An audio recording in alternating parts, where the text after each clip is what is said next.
Gráficos para el monitoreo de la ventilación.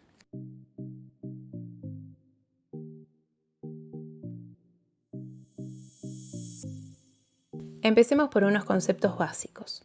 Uno de los gráficos que más utilizamos es el que conocemos como ejes de coordenadas o ejes cartesianos. El mismo cuenta con dos rectas perpendiculares entre sí, una horizontal y una vertical. El eje horizontal o eje X se llama eje de abscisas y el eje vertical o eje Y se llama eje de ordenadas. Ambos ejes se cortan en un punto que se denomina origen de coordenadas y se representa con el 0. Estos dos ejes dividen el plano en 4 regiones o cuadrantes. Habitualmente utilizamos el cuadrante superior derecho, ya que se trata de donde se encuentran los valores positivos. La forma de gráfico que obtengamos nos hablará de cómo se relacionan las variables que representa cada eje.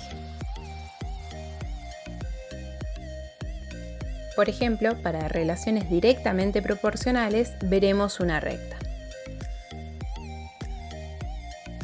Veamos un ejemplo. Si quiero graficar cuánto tiempo me llevará a estudiar y calcularé los minutos dependiendo de la cantidad de temas que deba estudiar para este examen. En el eje de las abscisas colocaré la cantidad de temas y en el eje de las ordenadas los minutos. Yo sé que estudiar un tema me llevó 25 minutos, así que lo marco en mi cuadro. Si debo estudiar 2 temas, tendré que necesitar el doble de tiempo. Si multiplico los temas por 3, el tiempo también deberá multiplicarse por 3. Y vemos que al terminar mi gráfico se visualiza una recta que me habla de una relación directamente proporcional. A más temas requiero más tiempo, siempre proporcionalmente. Veamos otro caso. Esta vez sé que solo tengo 100 minutos para dedicarle al estudio de los temas que debo repasar. Si solo tengo que repasar un tema, le podré dedicar 100 minutos, pero si resulta que son 2, deberé dedicarle la mitad de tiempo a cada uno. Si los temas se multiplican por 3, el tiempo se divide por 3 y lo mismo si son 4. Al ver la forma del gráfico, vemos lo que se conoce como hipérbola. Hablamos aquí de una relación inversamente proporcional. Mientras se multiplica una variable, la otra se divide. Tenemos más formas de gráficos como las exponenciales, etc. Veamos cómo se aplican estos gráficos en el monitoreo de la ventilación mecánica de nuestros pacientes. Analicemos los gráficos que podemos encontrar en ventilación espontánea de volumen corriente. La actividad de los músculos inspiratorios produce un aumento en el tamaño de la caja torácica, lo que provoca una caída en la presión pleural.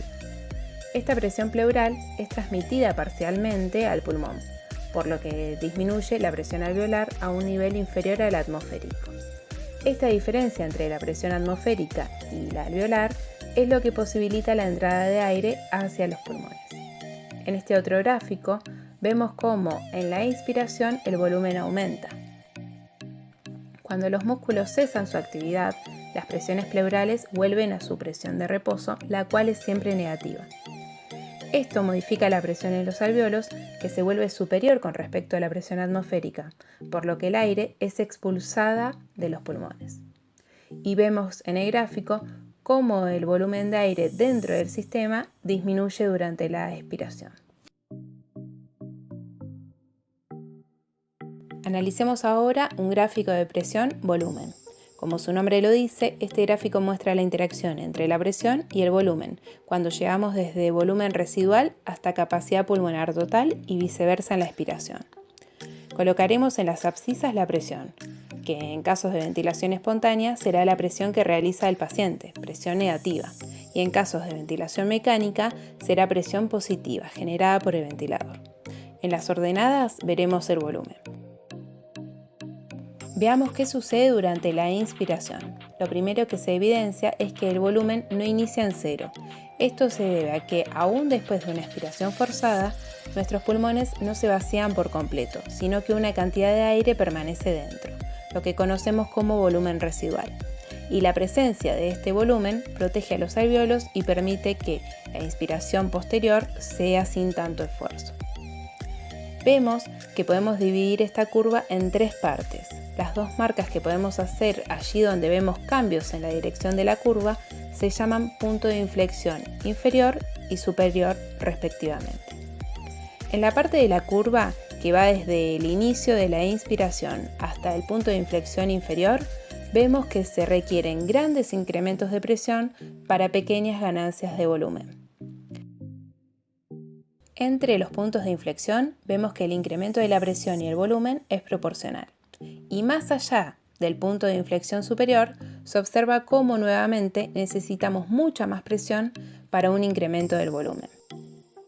Idealmente queremos que la ventilación de nuestro paciente suceda entre los dos puntos de inflexión, ya que esta es la zona de máximo reclutamiento alveolar. Por debajo del punto de inflexión inferior, el paciente requiere mucha presión para introducir volumen de aire. Esto probablemente se deba al reclutamiento tidal de unidades alveolares que están colapsadas y que se abren con la entrada de volumen. Si esto pasa en cada ventilación del paciente, dichos alveolos se lesionarán. Por arriba del punto de inflexión superior, vemos que de nuevo nos desplazamos más en el eje de la presión que lo hacemos en el eje del volumen. Probablemente hemos alcanzado el punto donde varias unidades alveolares están sobredistendidas, o sea, tan infladas que ya no aceptan más volumen, punto en el cual podemos producir lesiones por la presión excesiva, lo que llamamos barotrauma. En línea punteada veremos lo que sucede durante la expiración. Se puede observar el desplazamiento de la curva hacia la izquierda, lo que significa que la misma cantidad de volumen requiere de menores presiones para salir del sistema.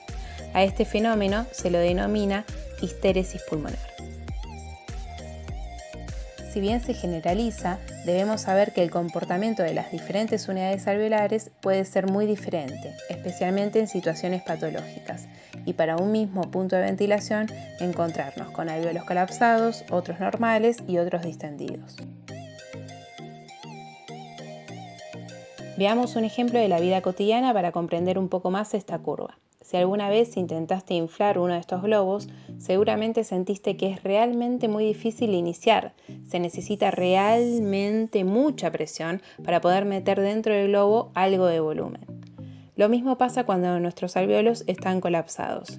Y esto se explica con la ley de Laplace, que establece que la presión requerida para insuflar una estructura esférica es igual al doble de su tensión superficial dividida por el radio de la esfera. Por lo que se desprende que mientras menor sea el radio de los alveolos, mayor será la presión requerida para insuflarlos, aunque la tensión superficial del alveolo de mayor radio será superior. Volviendo al ejemplo del globo, inicialmente necesitamos generar mucha presión para poder introducir una cierta cantidad de volumen. Una vez que ya hemos empezado a inflar el globo, ya no necesitamos generar tanta presión para meter la misma cantidad de volumen, hasta que llegamos a un punto donde el globo está inflado casi en su capacidad total y necesitamos generar mucha más presión para terminar de meter la cantidad de volumen que necesitamos.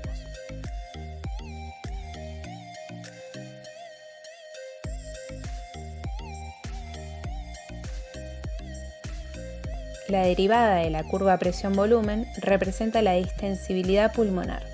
Si ésta se inclina hacia la abscisa, la distensibilidad se encontrará disminuida. Por el contrario, una inclinación hacia la ordenada representará un incremento de ella.